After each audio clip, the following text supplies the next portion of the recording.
Did you ever see Batman Returns? Yeah. I don't know if this is controversial, but it's how I feel. I think it is way better than 1989's Batman. Is there any question? Like, there are 1989 why though? Like truthers. There's 89 truthers, Yeah. the original Batman. No, dude, Batman Returns is a masterpiece. Yeah. It's the best one. Looked better too. It looked better. Yeah. And look, man, I like Prince. I don't need a Prince soundtrack in my f***ing movie. I want Danny Elfman f***ing soundtrack, dude. Yeah, I don't need Patty Man. Yeah. Did you say Patty Mayonnaise? No, I said Party Man. Okay. But yeah. Patty Mayonnaise. But no, it's also like, I think, look, Jack Nicholson's Joker is fine, but you're not one of those assholes, right? Like, Heath Ledger's was better. Well, that's the kind... No, I do believe that, though, but there are the people that's like, that love the Jack Nicholson Joker, and I'm like... Look, I'm a huge Nicholson fan. Jack Nicholson's my favorite actor of all time. Chinatown. As good as it gets. As good as it gets. One Flew Over the Cuckoo Nest. Gone Fishing. You know? Yeah. I just start equating him with Danny Glover movies. Yeah, Angels in the Outfield. Predator 2.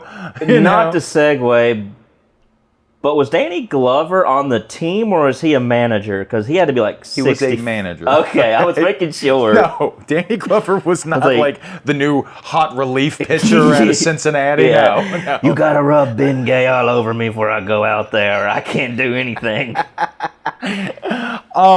Look, I like the first Batman. And when I say first Batman, I know there's the Batman made for TV movie from like 1970. Yeah, 69. the Adam West. That's fine. Yeah. I do enjoy it. I think it's an enjoyable... Yeah, it's campy. It's campy, gay fun. It's the gayest movie ever made. Yeah. Okay, it's gayer than... Well, the concept of Batman's gay. He's an older, kind of rich guy. He's a goth rich kid. That has like... He's got a little buddy. Yeah, he's got a little twink that lives with him. That lives with him. Honestly, Batman's life fucking sounds awesome. Yeah. And bottomless pit of money. Uh-huh. You have this old gay guy that you get to bark orders at. Yeah. And then you've got this twink that both of you and the old gay guy can just smash to bits and pieces every night. Some people just want to suck twink dick, Master Wayne. I know. You know? Anyways, I consider the 1989 Batman the original Batman. I think one of the only VHSs we had that, and I've said this before, but Other People's Money with Danny DeVito. Yeah. I don't know why we had that. I think it came with the newspaper or something. You know what I mean? Like, It was just like one of those. But it came in a cereal box. But Other People's Money. That's the gift at the bottom. Is some fucking Wall Street ripoff with Danny DeVito. Yeah, it came with grape nuts. Yeah, exactly.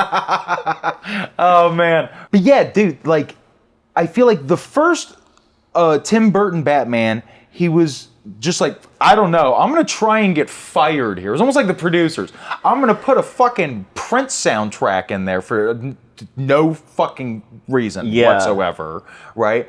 I'm going to have Jack Nicholson just do an impression of Cesar Romero's fucking Joker. But gangster it up. Gangster it up a tad. Yeah. A tad.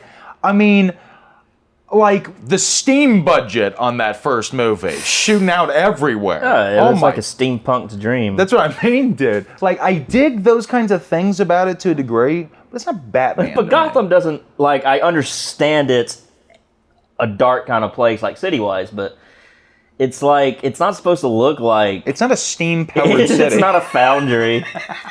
Yeah, I was trying to think. Whereas Batman Returns I might even go as far as to say that Batman Returns is Tim Burton's masterpiece. Yeah. It genuinely might be. I mean, Danny DeVito as the Penguin. That is such a heartbreaking story. Yeah, through and it's through. like you feel for the Penguin in that. No, 100%. Yeah, You never felt for the Joker. No, you're probably not supposed to. I get it. Yeah, like he's chaos. But with the Penguin, you see his parents abandon him. Yeah. You see Pee Wee Herman abandoned me, and he's taken in by the underground. He finds a home Yeah. This lonely, lost child. Yeah. And he grows up in the sewers. With clowns. With clowns.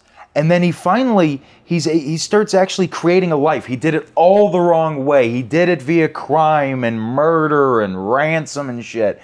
Tries to become a politician. Very Trumpian, really, in a certain regard, isn't it? He's pretty much... The Penguin is... Donald Trump is the Penguin. Yeah. Donald Trump is the Penguin. Okay? Well, his suit kind of does... And we don't have a Batman. Yeah, no, we Biden don't. certainly wasn't Batman. Nancy Pelosi...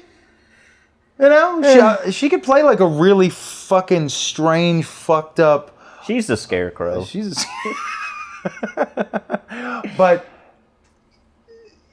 he starts climbing to the heights of power, and then it all goes to bits and pieces. He never found love. Nobody wanted to be with him. It's tragic. And then he dies, and he's returned to the penguins of the deep. That scene, as a kid, always got to me. I'm like, no, it's heartbreaking. Like, he was a bad guy. But it doesn't matter that he was a bad guy, because they did such a good job making him a human fucking he had sympathy. Guy.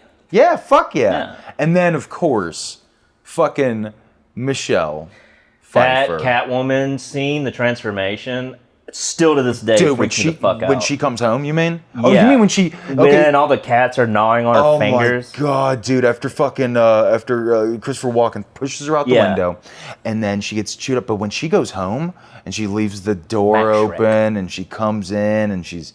You know, and then, like... But, dude, when she's in Catwoman mode, she's the hottest fucking thing on the planet. Oh my fucking God, dude. Yeah. She's like very... femme fatale. Yeah, no, that's exactly what she is. Yeah. And, I mean, that was always the case, you know? She's the hot Batman, Catwoman. But, again, you really care about her story. Yeah. Like, at the end, when she kills herself. That's one of the most... Or does she, I guess, you know?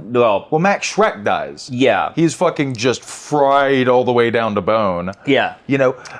Another cool scene. Oh, dude, it's like... That movie is like the height of, like, Greek tragedy and shit is what Tim Burton's doing in that. Like, I love Michael Keaton.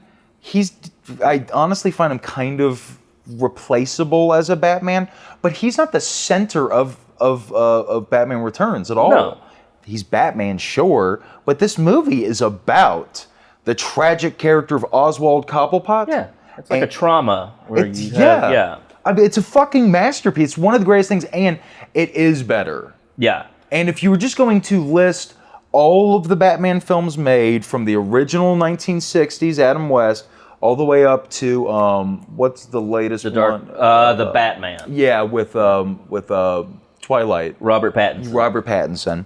If you were to list all of them, I'll tell you this: Batman Returns is right neck and neck with The Dark Knight. Yeah, for me, man. Yeah, it's just like perfect. you said, it's really neck and neck. Where like sometimes I might say The Dark Knight, sometimes I might say Batman Returns. Yeah. Yeah. Yeah, it just depends on the mood, dude. Yeah. Like, if I'm, like, listening to a lot of fucking, like, New Order and fucking, you know, Joy Division, I'm going to go with Batman Returns. Yeah. But if I'm, like, you know, like, I want to watch the movies from when I was 20, you know, I want to watch fucking Superbad and stuff, then I'm going to go with fucking Dark Knight. Just depends on where you are, bro. But, yeah, I would say that Batman Returns is better than Batman 89.